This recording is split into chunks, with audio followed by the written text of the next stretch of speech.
Bismillahirrahmanirrahim. Alhamdulillahi wa kafa wa sallallahu wa sallam wa baraka ala nabiyina Mustafa wa ala alihi wa ashabihi al-mustakmilina asyarafa amma ba'd.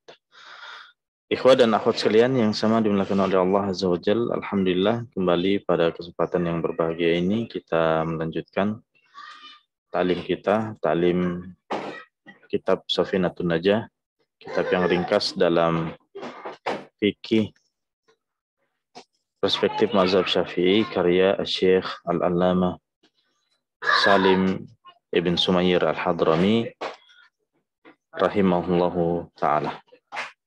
Di mana pada pertemuan yang lalu kita sudah sampai pada pembahasan syarat sah salat yang keberapa? Syarat sah salat yang ketiga ya. Yaitu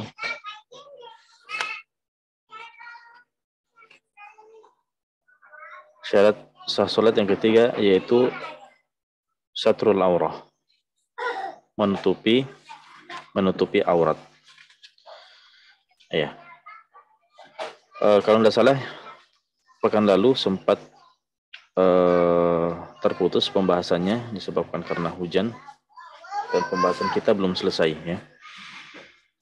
Terakhir yang saya sampaikan pekan lalu adalah di mana menutup aurat ini yang wajib dalam menutup aurat itu adalah menutup aurat dari arah atas dan dari arah sekeliling. Ya. Bagaimana dengan arah bawah? Apakah wajib? Tidak wajib. Ya. Jadi yang wajib ditutup adalah dari arah atas kita, dari arah atas badan kita ini, kemudian dari sekeliling kita. Ya. Dari arah atas misalnya ya, saya kasih contoh. Ada orang yang misalnya leher bajunya lebar, ya, leher bajunya lebar. Kemudian dia tidak pakai dalaman, dia hanya pakai satu lapis saja. Di posisi ruku karena leher bajunya ini lebar, ya, sehingga dia ruku. Ketika dia ruku, ini kan terbuka. Ya. Maka kita katakan terlihatlah auratnya dari arah atasnya. Walaupun kenyataannya dia sekarang lagi ruku ya. Kalau dia lagi ruku kan leher bajunya yang terbuka itu terlihat dari samping. Tapi itulah bagian atas badannya. Itulah bagian atas badannya. Ya. Kemudian tadi kita katakan bahwa bagian bawah itu tidak wajib ditutup. Tidak wajib ditutup. Sehingga ketika ada seseorang yang misalnya pakai sarung ya, pakai sarung, kemudian dia lagi dalam posisi sujud dan dia tidak pakai dalaman, dan sekiranya diintip dari arah samping, dari arah belakang ya, orang itu sujud, maka kelihatan apa? Pahanya misalnya, pahanya akan kelihatan. Dan paha adalah aurat, ya, aurat bagi laki-laki. Itu gimana? Sah sholatnya apa tidak? Kita katakan sholatnya tetap sah. Sholatnya tetap sah. Kenapa? Karena itu adalah bagian arah bawahnya. Bagian arah bawahnya, walaupun dia dalam posisi sujud yang kenyataannya dia dilihat dari samping. Ya, tapi kita katakan dia terlihat dari samping, tapi itu adalah bagian bawahnya, ya, bagian bawahnya. Atau misalnya kita ada yang sholat di atas rumah, dan rumahnya adalah rumah kayu, ya, biasanya kan ada yang lewat di kolom rumah ya, kolom rumah, kemudian melihat ke atas, ya, namanya rumah kayu kan biasa kelihatan ya, ada yang lubang, sehingga kelihatan auratnya. Dia sholat menutup aurat dari arah atas, dari arah sekelilingnya, tapi karena dia memakai sarung tanpa memakai dalaman, sehingga auratnya terlihat dari arah bawah. Maka kita katakan sholatnya tetap sah. Ya, sholatnya tetap sah. Ya. Mungkin ada yang mengatakan, tapi kan terlihat auratnya Ustaz. Ya, kita katakan yang melihatnya itu yang hendaknya berhati-hati. Ya.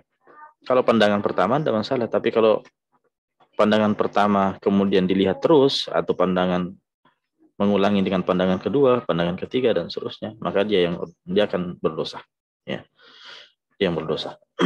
Nah itulah maksud daripada menutup aurat dari arah atas dan dari arah samping, ya, sekeliling.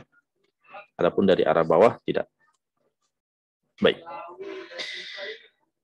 Bagaimana sekiranya seseorang yang sholat itu tidak mendapatkan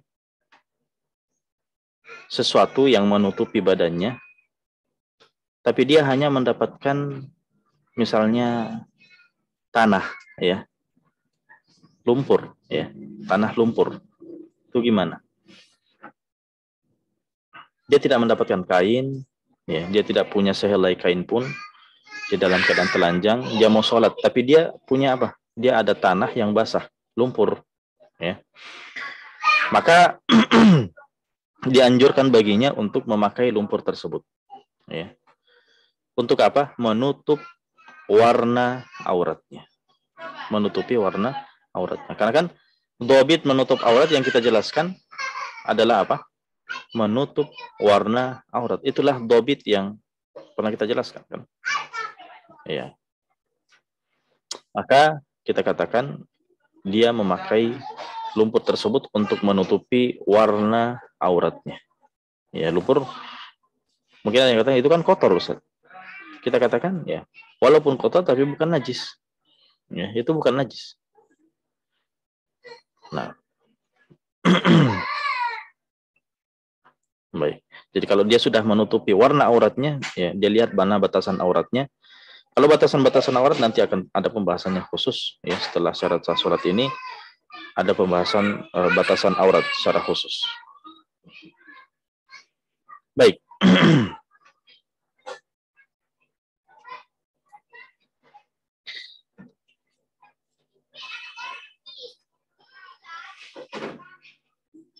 Baik.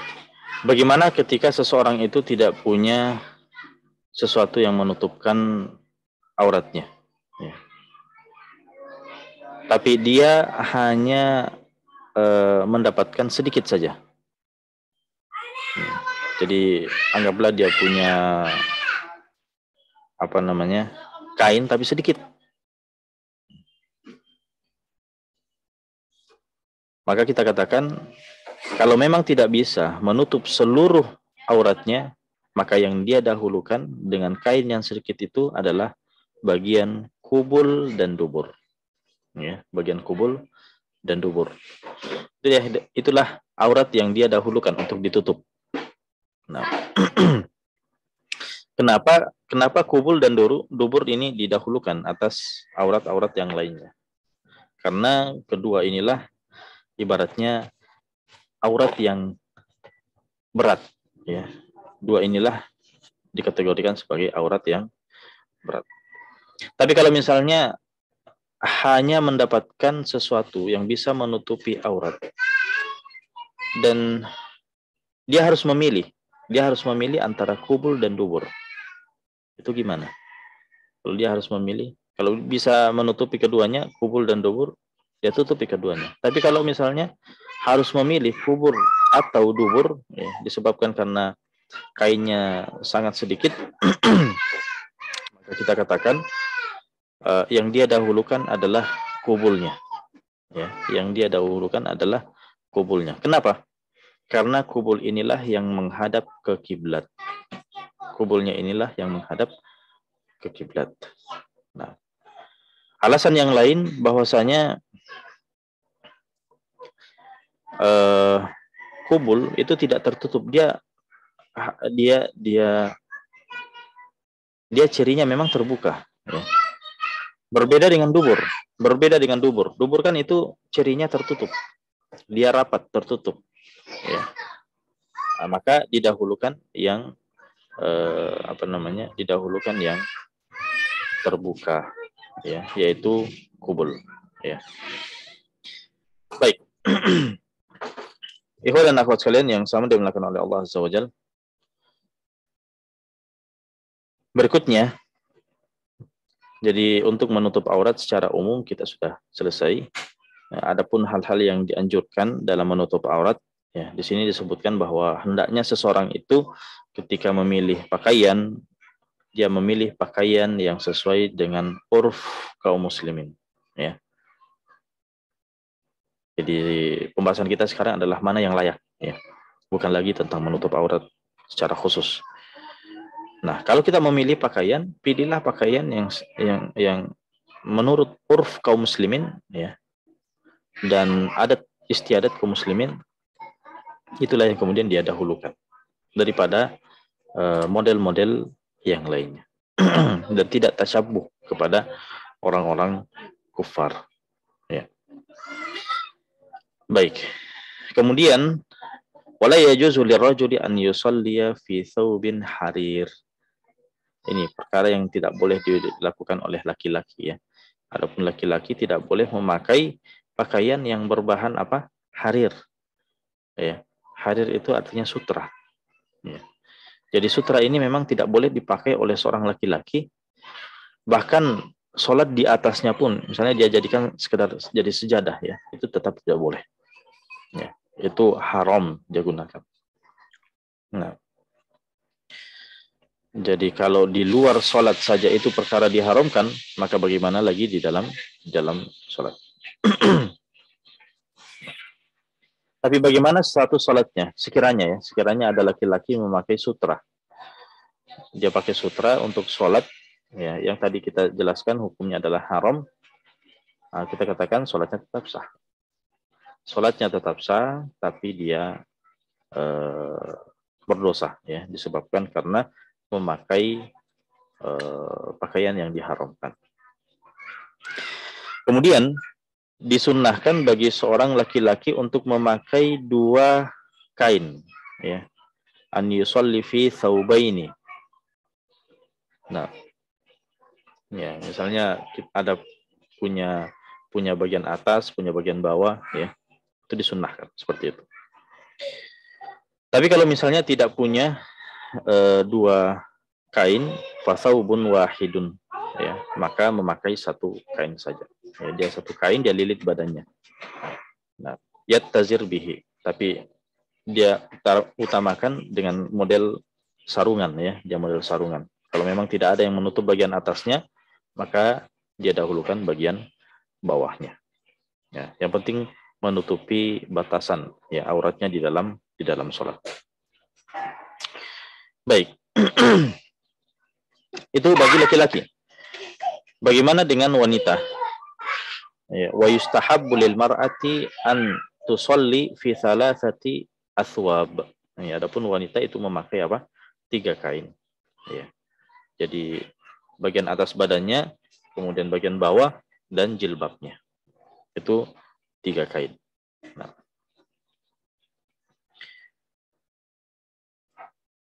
Wa yustahab an yakuna jilbabaha ghalidhan. Dan dianjurkan bagi seorang wanita itu jilbabnya, ya, penutup kepalanya itu sampai di bawah itu ghalidhan. Dia bahannya, ya, lumayan tebal dan longgar, ya. Supaya tujuannya apa? Hatta la yasif a'dha'aha, supaya tidak menggambarkan lekuk tubuhnya. Nah, kemudian wa tukrahu as-salatu fi thawbil ladzi alaihi suwar.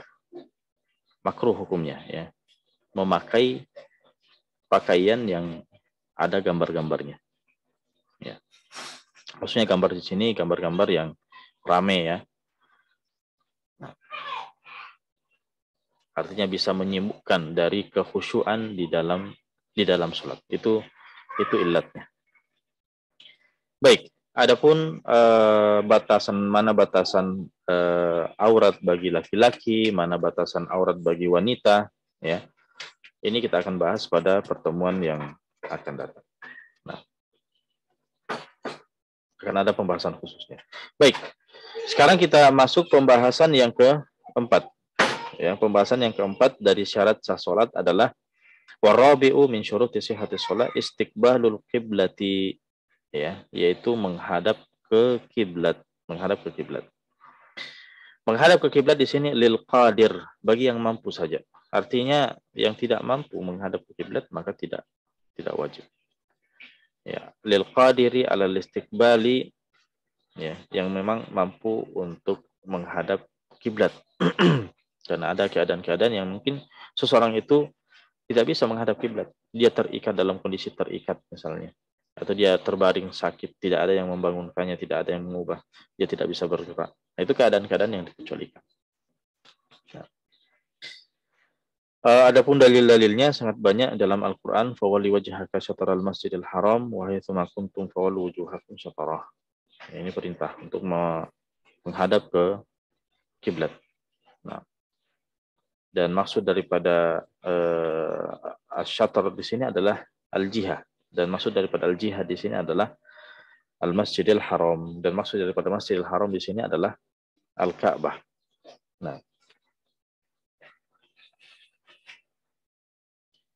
Nah, baik.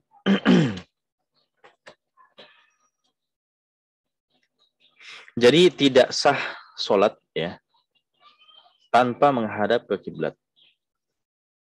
Dan ini ijma. Tidak ada khilaf di kalangan para ulama tentang masalah ini. Orang yang mampu menghadap kiblat dan sengaja tidak menghadap kiblat, sholatnya tidak sah. Wal muradu bi istiqbaliha istiqbal ainiha. Nah, apa yang dimaksud dengan menghadap kiblat di sini? Yang dimaksud dengan menghadap kiblat di sini adalah menghadap kiblat pas, ya, pas kepada kiblat itu, pas kepada Ka'bah. Nah, yakinan, dan harus yakin. Jangan sampai dia ragu-ragu. Tadi saya menghadap kiblat tidak ya? Nah, itu ragu-ragu. Berarti hukum asalnya tidak menghadap kiblat. Jadi dia harus yakin bahwa dia telah menghadap kiblat. Ma'al qurbi. Ya, ma'al qurbi. Kalau memang dia dekat dari kiblat. Misalnya dia di dalam Masjidil Haram. Kalau dia berada di dalam Masjidil Haram, maka dia harus menghadap kiblat dengan yakin. Ya, dia harus menghadap kiblat dengan apa? Dia yakin. Tapi kalau misalnya posisinya misalnya berada di luar Masjidil Haram atau jauh dari Mekah, ya, maka tidak harus yakin. Cukup dengan apa? Dhannan. Dhann itu artinya dugaan yang kuat, ya, dugaan yang kuat. Nah, jadi kalau di dalam mazhab Syafi'i itu tidak cukup hanya memperkirakan mengarah ke arahnya, ya. Jadi memang harus ada dugaan yang kuat bahwasanya dia telah menghadap ke kiblat. Baik. Nah, apa yang dimaksud dengan Ainul Ka'bah? Apa yang dimaksud dengan pas Ka'bah di sini? Ya. Apa yang dimaksud dengan pas Ka'bah di sini? Kita katakan pas Ka'bah di sini adalah Ka'bah itu sendiri atau yang sejajar dengan Ka'bah. Apa yang sejajar dengan Ka'bah? Kita ketahui bahwa Ka'bah itu cuma, ya, tingginya terbatas, ya. Dia tidak tinggi amat. Artinya dia cuma berapa meter. Nah, gimana kalau misalnya ada yang sholat di atas pesawat? Ada yang sholat di atas pesawat, kemudian mengarah kepada Ka'bah. Yang menjadi lurusannya itu kan bukan Ka'bah. Ka'bah itu di arah bawah. Ya. Apakah dia harus membungkukkan badannya karena Ka'bah di arah bawah? Dia harus pas. Ataukah boleh dia menghadap ke depan saja? Yang penting sesuai dengan arah Ka'bah. Makanya di sini disebutkan bahwa Ainul Ka'bah, yaitu Ka'bah itu sendiri, dan hawa'uha. Ya, hawa'uha artinya apa lurusan Ka'bah itu naik, ya. Jadi walaupun kita menghadap kepada kenyataannya di depan kita ini tidak ada Ka'bah, tapi ada selurusan Ka'bah di depan kita. Ya. Kalau dia diambil garis lurus misalnya dari Ka'bah ke atas, ya, yang penting kita sudah menghadap ke garis itu, maka itulah dinamakan sebagai Ainul Ka'bah. Nah. Ya, jadi walaupun misalnya sholat di atas udara ya, sholat di atas udara, sholat misalnya di atas pesawat, ya, maka cukup dia menghadap kepada arah Ka'bah ya, yang ada di depannya. Nah, terus gimana kalau dia ternyata sholat di dalam bumi, di dalam perut bumi, ya, dia misalnya ada proyek tambang, kemudian di bawah perut bumi itu disiapkan musola khusus untuk sholat, itu gimana? Arah Ka'bahnya kemana? Nah, maka kita katakan arah Ka'bah terus ke bawah. Ya, anggaplah di atas daratan Ka'bah itu, ya, kalau dibuatkan garis turun ke bawah, maka itulah yang menjadi arahnya. Sebagaimana tadi di atas udara, Ka'bah diberi garis lurus ke atas, cukup menghadap ke garis itu saja. Nah, maka begitu juga dengan yang berada di dalam perut bumi. Ya, orang yang berada di dalam perut bumi misalnya, ya, keberadaannya di dalam tidak menghalanginya untuk tidak menghadap kepada Ka'bah. Nah,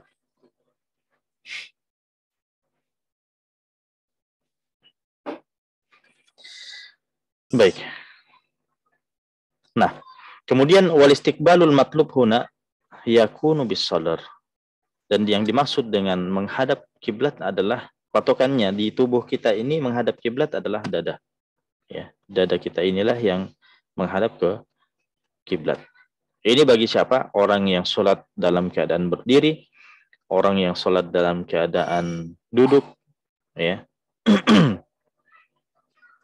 Adapun orang yang sholat dalam keadaan berbaring, maka menjadi patokan menghadap kiblat adalah wajah, ya, adalah wajah bersama dengan dada, ya, wajah bersama dengan dada. Nah,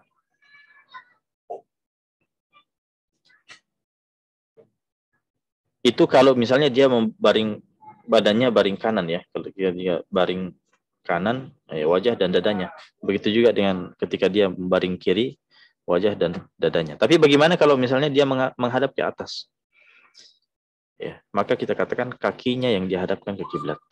Kakinya yang dihadapkan ke kiblat, kemudian kepalanya diangkat sedikit, kemudian dia menghadap ke kiblat.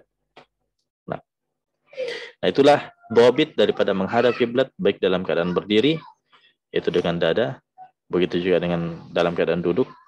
Adapun dalam keadaan baring, maka wajah dan dada ketika baring kanan dan baring kiri, dan arah kaki ketika berbaring mengarah ke atas.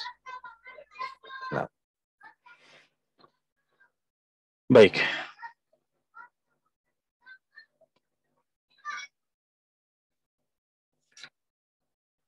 Jadi dalam keadaan berdiri, kalau misalnya seseorang itu wajahnya menoleh ke kanan atau menoleh ke kiri, ya, itu gimana? Apakah dikatakan orang itu berpaling dari kiblat? Misalnya dia tetap berdiri, dadanya tetap menghadap kiblat, tapi tiba-tiba dia menoleh ke kanan, dia menoleh ke kiri, itu gimana? Apakah membatalkan sholatnya? Sekedar menolehnya tidak, ya. Dia menoleh ke kanan, dia menoleh ke kiri, itu tidak membatalkan. Tapi itu dilihat apakah ada hajat atau tidak. Kalau ada hajat boleh, tapi kalau tidak ada maka makruh. Hukumnya makruh. Dan bisa membatalkan kapan? Ketika menolehnya itu sampai 3 kali berturut-turut. Ya. Dia menoleh ke kanan, langsung menoleh ke kiri, ya, atau ke kanan, ke depan, ke kiri, itu kita katakan sudah 3 kali berturut-turut. Ya. Nanti kita akan bahas di pembatal-pembatal sholat, insya Allah. Nah.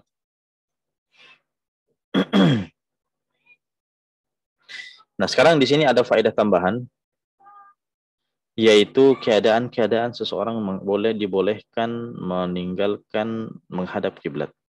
Ya. Artinya keadaan-keadaan yang boleh tidak menghadap kiblat. Yajuzu tarku istiqbalil kiblati fi mawdi'aini. Jadi ada 2 keadaan ya. Ada 2 keadaan kita boleh tidak menghadap kiblat. Yang pertama, al-awwal fi syiddati al-khauf, ya, kalau memang dalam keadaan genting, ya, dalam keadaan perang, fi qitalin jaizin, ya, dalam kondisi perang, dan perang di sini adalah perang yang dibolehkan, karena tidak semua perang itu dibolehkan, ya. Ada perang yang tidak dibolehkan, perang saudara misalnya, tawuran misalnya, itu kan bentuk-bentuk perang yang tidak dibolehkan. Nah, perang di sini maksudnya perang yang jaiz, perang yang memang dibolehkan. Apa contohnya? Qitalul kuffar wal bugha, memerangi orang-orang kafir atau orang-orang yang memberontak, ya. Eh, maka ini adalah bentuk perang yang dibolehkan. Jadi berhadapan dengan orang kafir yang menyerang, maka kita juga mempertahankan diri, maka ini adalah bentuk peperangan yang dibolehkan. Jadi solusinya gimana? Fayusalli kaifa amkanahu, ya, ma'amkanahu minal fardi wan nafl. Jadi dia sholat apa adanya. Dia sholat dalam keadaan berperang, dalam keadaan, ya, karena dalam keadaan genting, ya. Kapan dia berdiri tegak untuk fokus untuk sholat, nah ini bisa bahaya. Maka dalam kondisi-kondisi tertentu seperti ini tidak wajib menghadap kiblat, dan jenis sholatnya pun bebas, ya. Maksudnya keadaan ini berlaku bagi sholat wajib dan sholat sunnah, ya. Baik.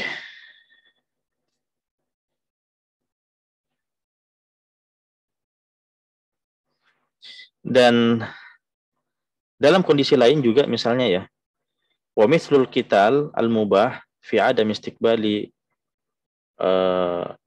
wassalati ala ayyati halatin kanat, ya, di antara keadaan yang dibolehkan juga tidak menghadap kiblat, dan ini disamakan dengan kondisi perang tadi, adalah daf'us sa'il ala malin au ardin au nafsin, ya, wal firar min nahwi sabu'in au narin au adami au aduwin au sailin wa nahwi dzalik, ya. Misalnya dia dalam keadaan sholat, kemudian dia menjaga barangnya, ya. Ketika dia misalnya ada yang mengambil barangnya, dia langsung bergerak mengambilnya, ya, itu adalah kondisi-kondisi yang tidak wajib menghadap ke kiblat, ya. Atau misalnya di sini disebutkan lagi mempertahankan dirinya, ya, atau melarikan diri dari misalnya kejaran binatang buas atau kobaran api atau musuh atau banjir, ya.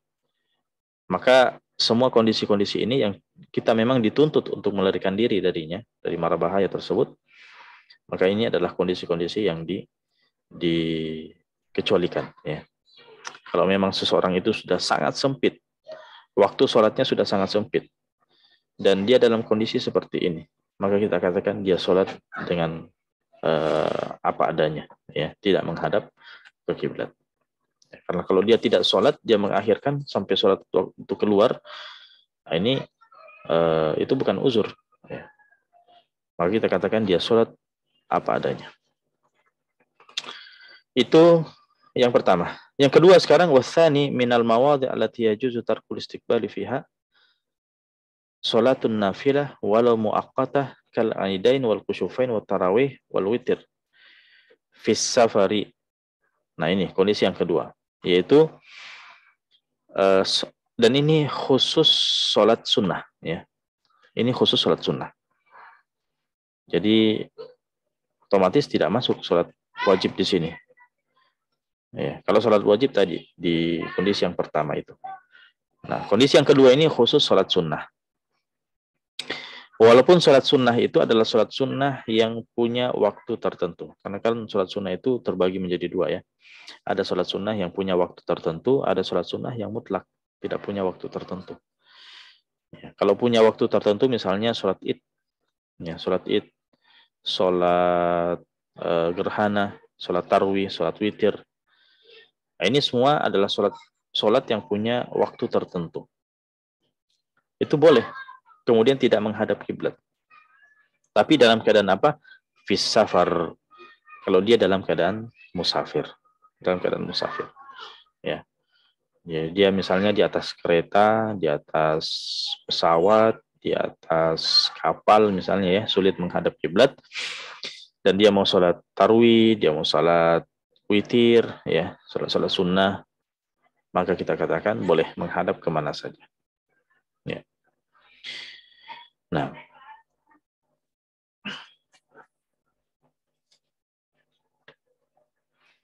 wa in amkana istiqbal al-qiblati wa huwa raqibun, ya, kalau misalnya dia mampu menghadap kiblat dan dia dalam keadaan berkendara, wajaba al-istiqbal inda taharrumi bis sholati faqat, ya. Maka yang dituntut menghadap kiblatnya itu adalah ketika membaca takbiratul ihram saja, ya. Ketika membaca takbiratul ihram, Allahu Akbar, itulah kondisi dia kemudian menghadap kiblat. Selebihnya, ya, boleh tidak menghadap kiblat. Nah, tsumma yasiru ila maqsadihi. Kemudian dia melanjutkan perjalanannya dalam keadaan berkendara, ya, dia mau sholat dalam keadaan berkendara, itu boleh. Ya. Sholat sunnah, ya. Dan hal ini sebagaimana diriwayatkan oleh Anas radhiyallahu taala anhu, menceritakan bahwa kana Rasulullah sallallahu alaihi wasallam idza kana fis safar, adalah Nabi sallallahu alaihi wasallam kalau dalam kondisi safar, wa arada an yusalli ala rahilatihi, ketika beliau ingin sholat di atas kendaraannya, istaqbalal kiblah, beliau menghadapkan ke kiblat dulu, wa kabbara, kemudian bertakbir, thumma shalla haitsu tawajjahat bihi, kemudian nanti beliau ikuti kemana arah kendaraannya, ya. Jadi yang wajib itu ketika takbiratul ihram saja.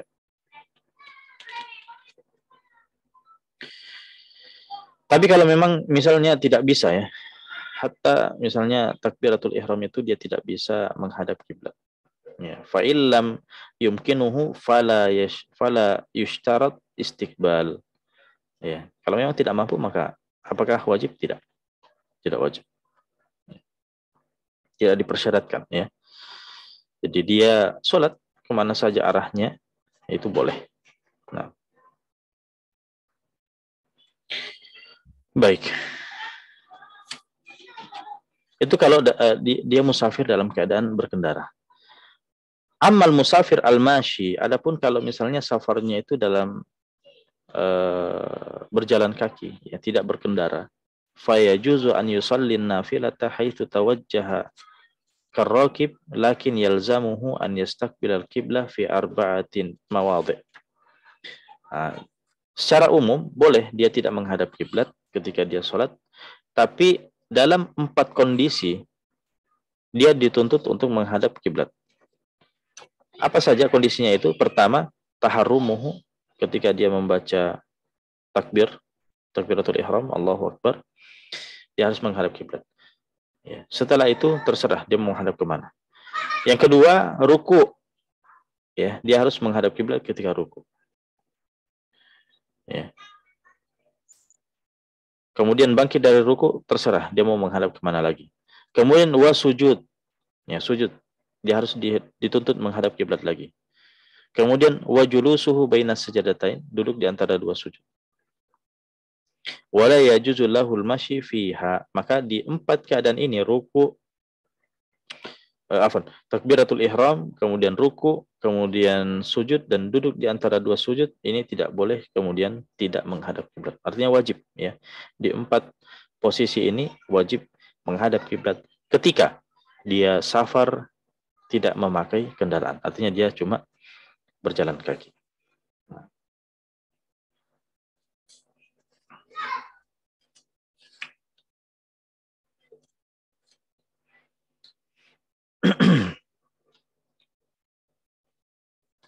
Dan maksud daripada tidak menghadap kiblat tadi dalam kondisi safar, ya, maksudnya adalah ketika memang lagi berjalan, ya, artinya tidak dalam keadaan berhenti. Adapun dalam keadaan berhenti, maka kita katakan dia tetap menghadap kiblat, Ya, dia tetap menghadap kiblat.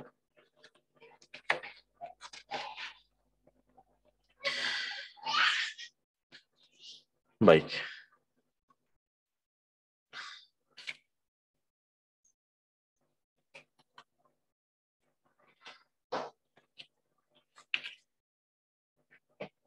Jadi saya kira ini ya pembahasan kita berkaitan dengan menghadap kiblat. Jadi dua kondisi tadi yang kita jelaskan terakhir, itulah kondisi yang boleh kemudian tidak menghadap kiblat. Apakah dituntut untuk mengqadha? Tidak dituntut untuk mengqadha salatnya. Ya. Adapun kondisi ya, amma ma yajuzu fihi tarkul istiqbal ma'al qadha. Ya, adapun dibolehkan baginya meninggalkan atau tidak menghadap kiblat tapi tetap wajib mengqadha. Ya. Fasuwaruhu katsirah. Maka contohnya sangat banyak. Ya, banyak contohnya. Kalau orang yang sholat tidak menghadap kiblat, boleh tidak menghadap kiblat, tapi dia dituntut apa? Mengganti sholatnya. Itu contohnya sangat banyak kalau kita mau sebutkan. Adapun dua contoh tadi itu tidak dituntut mengqadha. Nah, faswaruhu katsirah minha diantaranya al-ajzu an istiqbalil qiblah limaradin walam yajid man yuwajjihahu lil qiblati. Ya, misalnya dia orang sakit. Dia tidak bisa menghadap kiblat dan dia juga tidak mendapatkan orang yang bisa mengubah posisinya untuk mengubah posisinya untuk menghadap kiblat. Maka kita katakan dia sholat bagaimana saja, tapi nanti kalau sudah sembuh, ya dia mengulangi sholatnya. Au kana marbutan li ghairil qiblah, atau misalnya dia dalam kondisi terikat, ya. Dia diikat dan posisinya tidak menghadap kiblat, dia sholat apa adanya, ya. Walam yajid man yaftahu, dan dia tidak ada bantuan, ya, membuka ikatan itu, fa innahu yusalli hasbal imkani thumma yu'id. Maka dia sholat sebagaimana apa adanya, tapi nanti dituntut untuk apa? Mengulangi sholatnya. Baik.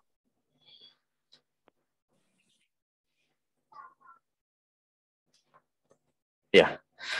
Adapun selanjutnya syarat sah yang kelima, masuknya waktu.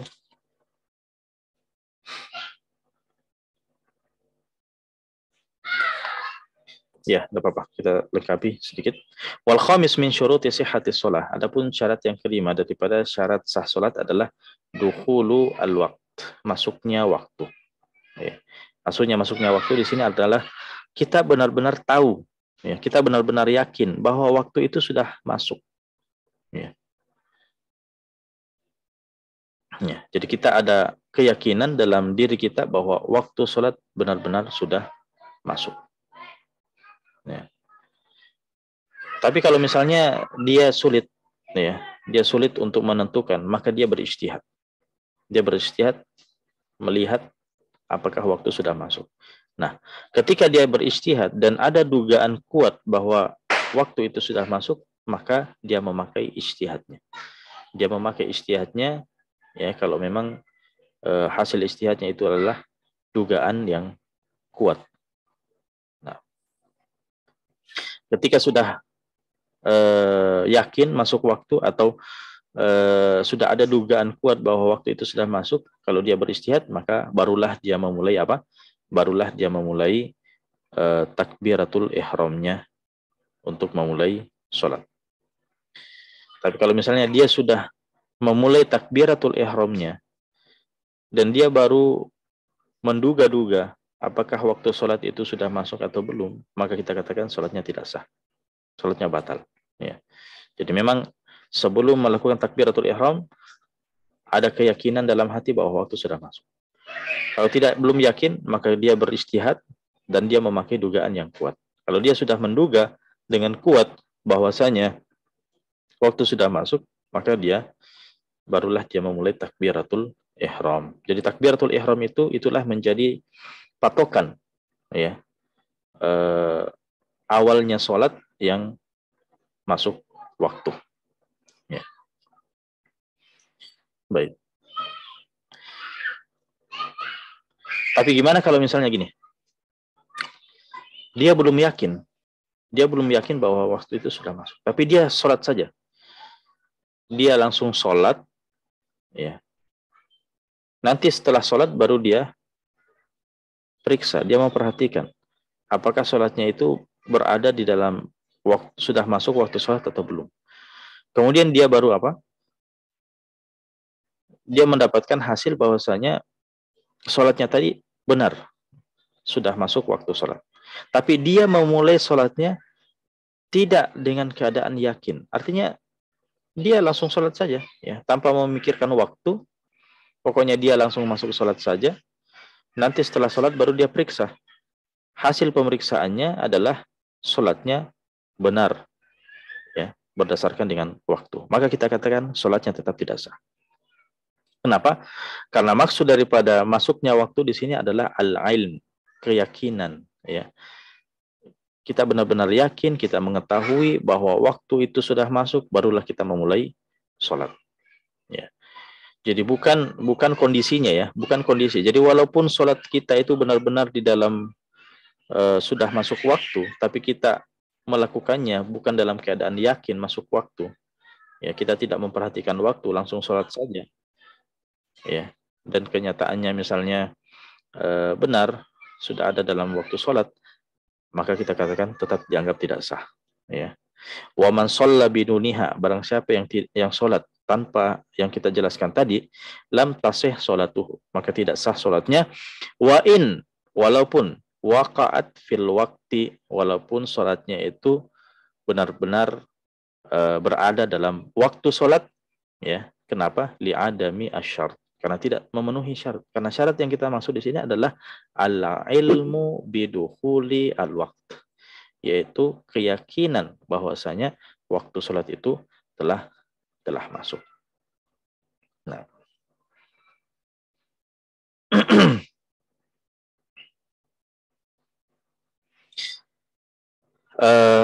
in sholla bijtihad, tapi kalau misalnya dia sholat berangkat dari istihad, ya, kan tadi dia misalnya orang yang bingung, ini waktu sholat sudah masuk atau belum. Akhirnya dia apa? Beristihad. Dia beristihad dan dia memakai dugaan kuatnya. Tsumma tabayyana anna sholatahu kanat qabla al-waqt. Kemudian ternyata, ya, setelah dia sholat, ternyata hasil istihadnya itu terbukti salah. Ya, hasil istihadnya itu terbukti salah. Ya, dia lihat jam, oh ternyata jamnya ini mati. Ya, baterainya habis. Nah, maka kita katakan ternyata dan sekarang baru azan, ya, misalnya langsung terdengar azan. Oh ini sekarang baru azan, berarti sholat saya itu tadi tidak masuk waktu.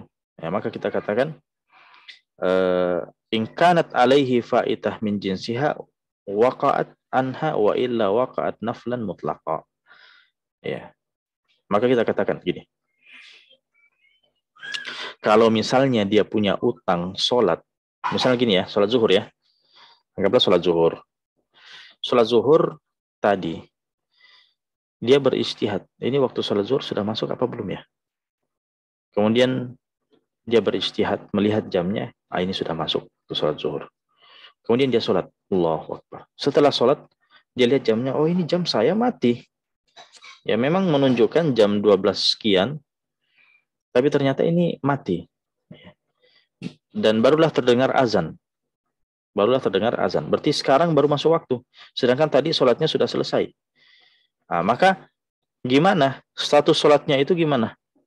Nah, maka kata penulis di sini, in kanat alaihi faitah. Kalau dia punya utang sholat, ya, misalnya sholat zuhur juga yang lalu, ya, min jinsiha, ya, utang sholat berupa sholat yang sama dengan yang dia kerjakan tadi, waqa'at anha, maka itu menjadi pengganti daripada utang sholatnya. Misalnya, ya, anggaplah dia punya utang sholat zuhur, ya, maka sholat yang dia kerjakan tadi yang terbukti ternyata belum masuk waktu, maka itu menjadi pengganti sholatnya yang berupa utang itu, ya.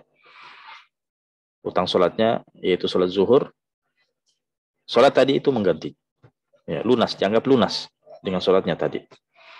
Tapi kalau misalnya dia tidak punya utang, gimana? Apakah sholatnya tadi tetap dianggap sah? Kita katakan iya. Sholatnya tetap dianggap sah, tapi itu terhitung apa? Terhitung sholat sunnah. Terhitung sholat sunnah. Ya. Artinya ya tidak mewakili sholat wajib. Artinya untuk sholat wajibnya dia harus ulangi untuk sholat wajib. Tapi tadi itu terhitung sholat sunnah. Baik. Sekali cukup. Barakallahu fikum wa jazakumullahu khairan. Adapun syarat sah sholat yang ke-6 ya. Insyaallah kita akan lanjutkan pada pertemuan yang akan datang. Ya. Silakan, mungkin ada yang ingin bertanya, ingin diskusi. Kami persilakan. Fadhal.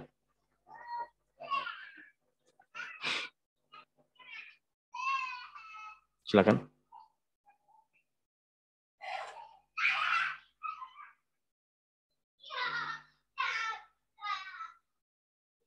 Kami Ustaz. Ya, silakan. Fadhal. Ya, yang ingin kami tanyakan sekaitan dengan poin yang ketiga Ustaz, yakni menutup aurat. Ya. Kalau kita melaksanakan sholat, mungkin terdapat bagian dari pakaian kita yang mungkin bolong Ustaz. Apakah sholat kita batal atau setelah sholat baru dia tahu? Setelah sholat baru dia tahu ya. seperti itu Ustaz.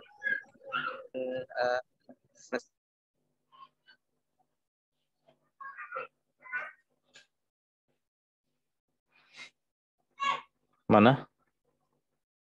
Keluar ya? Sudah pertanyaannya tadi? Farhan?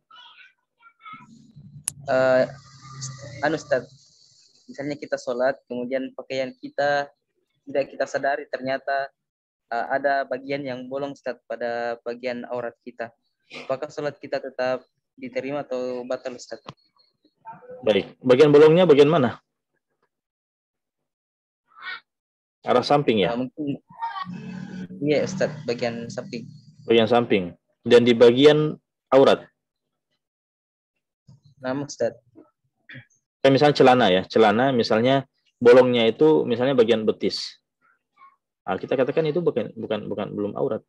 Tapi kalau bolongnya itu bagian di atas lutut, ya, antara pusar dan lutut, paha misalnya ya, paha, bolongnya di situ, maka kita katakan sholatnya tidak sah. Dia harus mengulangi.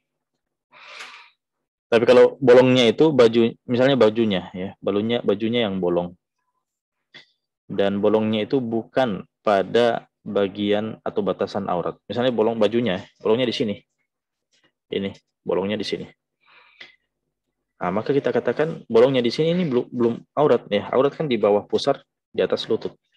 Ya, tapi kalau misalnya di lengan baju di sini bolong, itu belum membatalkan. Ya. Tapi kalau wanita itu bisa membatalkan. Nah. Syukran Ustaz. Ya, Afwan. Ada yang lain? Silakan.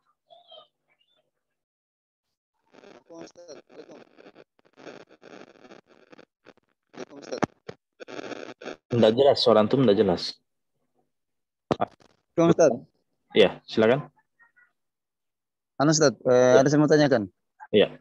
Masalah aurat tadi Ustaz. Iya. Misalnya kan kalau kita memakai lumpur itu tadi kan bisa dipakai Ustaz. Iya, kalau memang tidak ada yang lainnya. Oh, kalau memang kita tidak mendapatkan yang lain berarti. Dalam kondisi darurat. Berarti semua, Ustaz, berarti semua misalnya auratnya wanita, dia pakai misalnya dia tidak mendapatkan sedikit pun dia kain, untuk menutupi auratnya. Kemudian yang dia hanya dapatkan adalah cuma lumpur, dan pada saat itu lumpurnya juga tidak mencukupi. Bagaimana itu Ustaz? Dia menutupi kubul dan sedikit dubur. Saja. Kubul dan dubur. Oh begitu Ustaz. Iya, kubul dan dubur diutamakan. Yang diutamakan. Iya. Oh kubul dan dubur. Kalau misalnya Oh, berarti sesuai dengan penjelasan tadi. Jadi yang utama adalah kubul dulu, Ustaz. Misalnya, Iya, kubul. kalau tidak Iya. oh begitu. Jadi kubul yang paling utama. Ya, kalau masih Oh, iya. mencukupi dubur, maka dubur juga. Oh, iya. Kemudian bagian yang lain. Oh, iya. Syukur, Ustaz. Ya. Di sini ada pertanyaan dari akhwat. Bagaimana jika sholat tahajud tapi tidak menghadap kiblat dan setelah masuk waktu sholat subuh baru mengetahui kiblatnya sesungguhnya? Bagaimana itu, Ustaz? Tetap sah, tetap sah.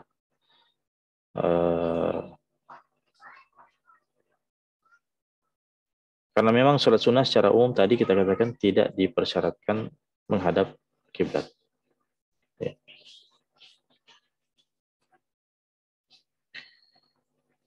Tapi ini dilihat juga ya kondisinya, apakah dalam keadaan musafir atau tidak. Ya. Apakah dalam keadaan musafir atau tidak. Kalau dia dalam kondisi musafir, maka itulah yang kita jelaskan tadi. Tapi kalau misalnya dia tidak dalam keadaan musafir, ya. Wa idza kanatin nafilatu fil hadar fala yajuzu an yusalliha li ghairil qiblah. Adapun kalau dia dalam keadaan mukim, maka tidak boleh dia sholat apapun kecuali menghadap kiblat. Nah, maka tidak ada artinya tidak ada uzur baginya untuk meninggalkan arah kiblat. Ini pendapat yang mu'tamad ya di dalam mazhab, walaupun sebagian ulama seperti Istakhri wa jawaza al-istakhri ala rahilah haitsu tawajjahat waqtarahul qaffal, ya begitu juga dengan al-qaffal memilih pendapat ini. Ya. Nah,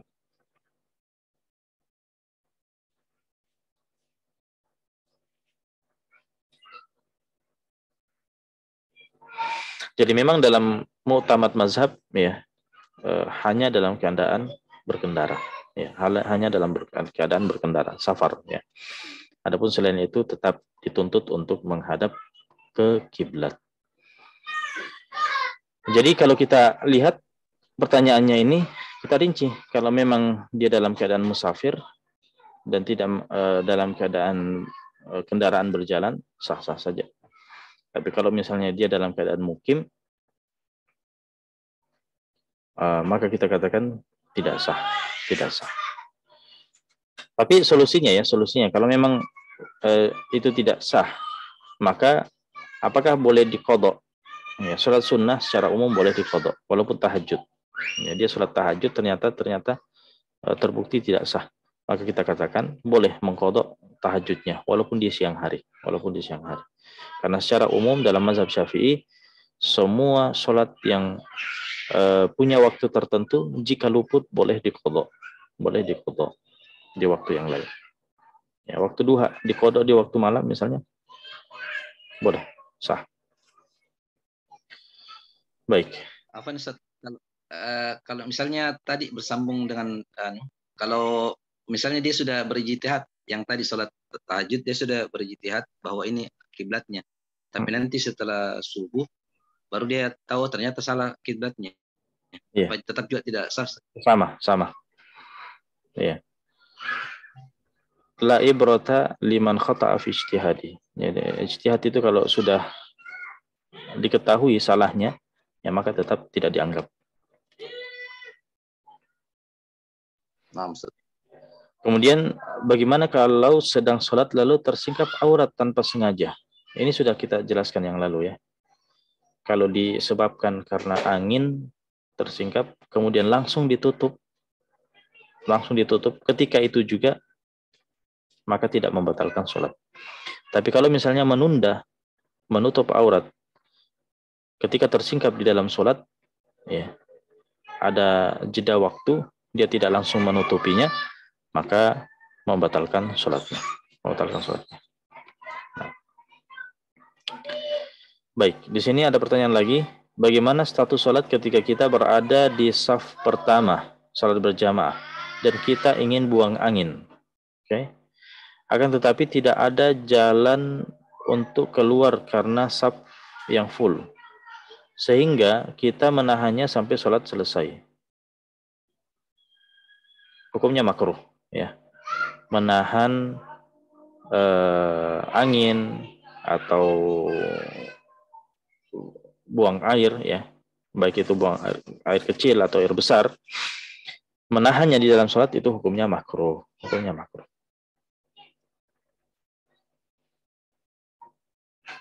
Karena itu bisa mengganggu kekhusyuan, sedangkan kekhusyuan dalam sholat adalah sunnah.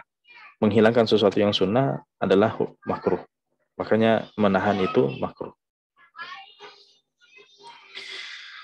Baik, masih ada? Silakan.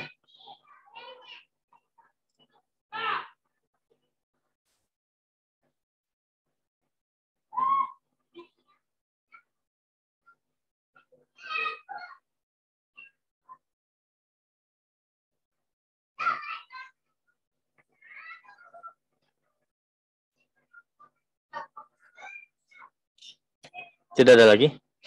Baik, kalau tidak ada lagi kita cukupkan sampai di sini. Mudah-mudahan ada manfaatnya. Barakallahu fikum wa jazakumullahu khairan. Subhanakallahumma wa bihamdik asyhadu an la ilaha illa anta astaghfiruka wa atubu ilaik. Assalamualaikum warahmatullahi wabarakatuh. Saya izin pamit. Barakallahu fikum jami'an.